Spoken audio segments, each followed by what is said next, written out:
Another notch upon my resume. Now I'm getting rap money with the better yet. Maybe I'm just like my pals. Maybe them birds will make it off the block, but WC and YouTube, the dynasty continues. It's the flashing lights. It's the flashing lights. It's the WC, man. NFL draft review. I'm going to talk about what happened during the draft because the draft is so unpredictable. We're going to be breaking down, how well the picks match up with their teams. I'm going to be doing the entire first round. I'm going to try to go through this as quickly as possible. Make sure that you like, comment, and subscribe. You know what I'm saying? Share the video if you love it, if you like it. You know what I'm saying? Let's go ahead and get right into it. The Houston Texans was on the clock. And guess who they picked? They went with Clowney out of South Carolina. See, this guy right here, the reason why I like Clowney is because this guy is probably the most impactful player out of the entire draft. I don't think that he's going to be anything like Mario Williams. This guy mirrors Bruce Smith. He's got a high motor. This was a safe pick for the Texans to make. They needed to make this pick. Good pick. I give this draft pick maybe like definitely an A+. If they went for like Manziel at this point, I would have took a crap on it. So next we have the St. Louis Rams on the block, and they go with Greg Robinson, offensive tackle from out of Auburn. Now I like this pick. All right, Sam Bradford has been banged up. St. Louis doesn't really have a running game at all, and I expect for them to take another running back in this draft. And Greg Robinson is a very, very good run blocker. All right, he's a big body, a big mobile body, and offensive tackles are the foundation of what your franchise is built on. Very good pick. I give this pick another A+. Next on the clock was the Jacksonville Jaguars. Now this was a tricky pick because I didn't know who they were going to take, but they went up and they went with Blake Bortles. Now I like this pick. The reason why I like this pick is because this guy is a tall quarterback with a fairly good arm. He's a pocket quarterback. He doesn't make too many mistakes. I give this pick an A-. Very good pick for Jacksonville, who basically needs everything. So they need everything in the draft. Next on the clock is, or was supposed to be on the clock, was the Cleveland Browns, but they traded out of that position to the Buffalo Bills. And the Buffalo Bills took Sammy Watkins, another target for E.J. Manuel to throw to. I like this pick. I really do. Another speedy receiver, tall receiver, not too tall, but tall enough to get the job done. A possession receiver, he could catch just about everything. I like this pick. This pick right here is an A+. All right, because honestly, Sammy Watkins is definitely one of the best players in the entire draft. Next up was the Oakland Raiders, and they selected Khalil Mack from out of Buffalo. Now, I like Khalil Mack. I think that he's going to be a very good linebacker, a solid linebacker. It seems like he block sheds pretty darn well. He's always around the ball or near the ball. Just has a nose for the ball. You know what I'm saying? I really like this pick for the Oakland Raiders because their defense really doesn't have too much of an identity since certain players left. So I'll give this pick right here an A-. Good pick by the Oakland Raiders. Next up on the clock was the Atlanta Falcons, and they went with Jake Matthews out of Texas A&M. I think that this is a very good pick. I didn't know that Jake Matthews was the son of Bruce Matthews, which is kind of interesting. But, very good pick. I give this draft pick an A-. I think that this guy, I think that they said that he's NFL ready on ESPN, and I honestly agree with that. Watching some of Texas A&M's games, Manziel's blind side was basically covered. So, very good pick for Atlanta Falcons. Jake Matthews, they could probably put him in there right, day one. And, Matt Ryan can probably, put his thumb up because, last year he spent the majority of the time on the ground. Next pick belonged to the Tampa Bay Buccaneers, and they picked a big, tall problem in Mike Evans out of Texas A&M. The reason why I call him a big, tall problem is because that guy is a big, tall receiver. And, next to Sammy Watkins, he's probably the best available wide receiver in the entire draft. I think it is a slam dunk pick for the Buccaneers. I don't think that the Buccaneers could go wrong with picking anybody at this point at the number 7 spot.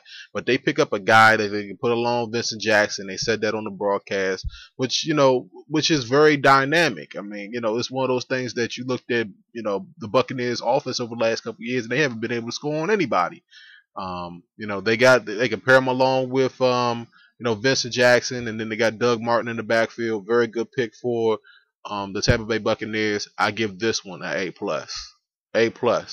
Oh, now the wheeling and the dealing in the NFL's draft is taking place. The Cleveland Browns go from the 4th overall pick to the 9th overall pick to the 8th overall pick, and they went and they picked Justin Gilbert, cornerback from out of OK State. Now, I like this pick. All right, I like this pick, but at the same time, it's like, I understand that Cleveland is trying to be defensive minded and they can get a quarterback a little bit later on in the draft.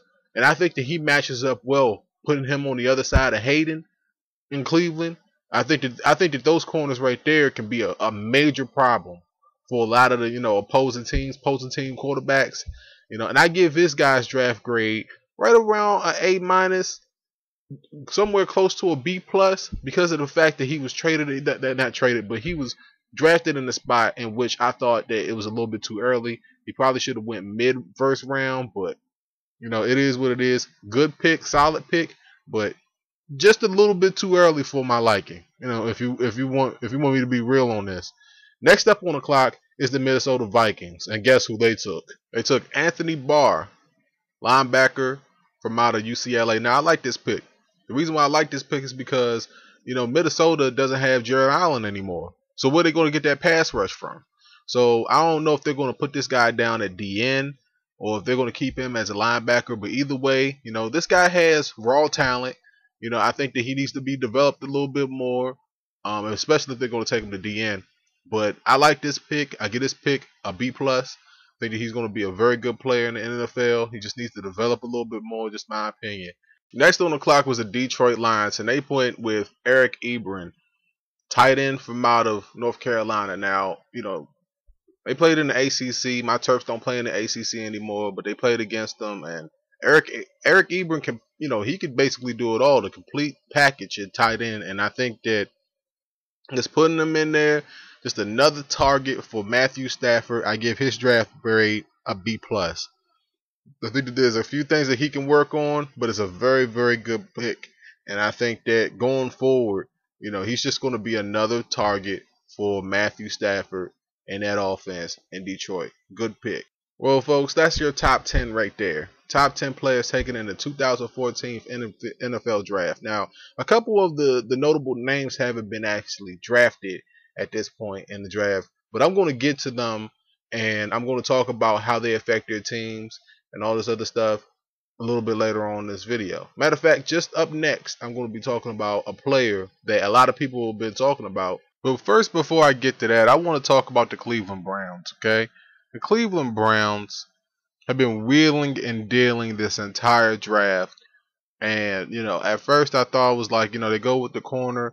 They've had 2 first-round picks and more coming in the draft. So, they've already got a good core working for them in Cleveland, and now they go and they get Johnny Manziel, quarterback from out of Texas A&M. And now, if you watch my other videos about Johnny Manziel, I think that this might have been right around the area where you probably pick him, or maybe early 2nd round. But looking forward for Johnny Manziel, I can say that for sure this is a B+ pick. I think that he has the potential to be a very good quarterback, but like I said, in the back of my brain, I just keep thinking about Tim Tebow. I think Tim Tebow. When you say Johnny Manziel, I say Tim Tebow. I'm sorry, no offense to Johnny Manziel. Let the man, get his reps in the NFL. Let the man have his chance in the NFL. Let him have his chance to shine. But and then other players that I really liked, in this draft that I had seen. I can say that Odell Beckham going to the Giants was a very good pick for them. That's a B+ pick right there. C.J. Mosley going to the Baltimore Ravens. I think that that's an A- pick. Very, very good pick. What I'm saying? Just looking down the list, I mean, Kyle Fuller You know what I'm saying? Cornerback from out of Virginia Tech. So another guy going to Chicago along with Tillman. That's a good pick. You know, draft. I mean, the draft is still going on as I'm recording this. But draft winners so far that I have to definitely say is a clear winner is Cleveland. I mean, if you get a I can't say that Johnny Manziel is a franchise quarterback yet, but if you can land first round picks, you're doing something right. And they've been wheeling and dealing this entire draft, and they've got a whole bunch of draft picks going forward. You know, even before the draft is over, I'm just going to say Cleveland is the winner so far. A plus performance by the Cleveland Browns. You know, so I could also say that, you know, the Buffalo Bills jumping up to get Sammy Watkins as an A plus grade in the draft for the Buffalo Bills. Another team I really like what they did with their pick is Tampa Bay. So I'm going to get Mike Evans. You know, say from out of Texas A&M. Texas A&M has, I think, at least 3 players that's been drafted in this draft so far.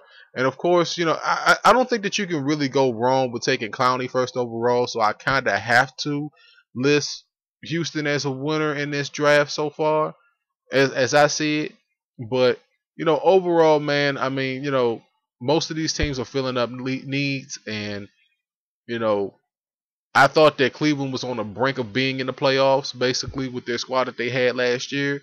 You know, going in the right direction. So far through the first round of the NFL draft, I have to say that the Cleveland Browns are definitely the winners, or in the winner bracket of it.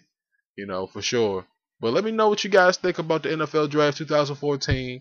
It's the WC. Drop a like, drop a comment, and I'll get back to you folks later. Don't forget to like, comment, and subscribe, man. Make sure that you share with your friends, man. It's the NFL 2014 first round draft review. Say that 10 times fast, man. It's the WC. Until next time. Peace.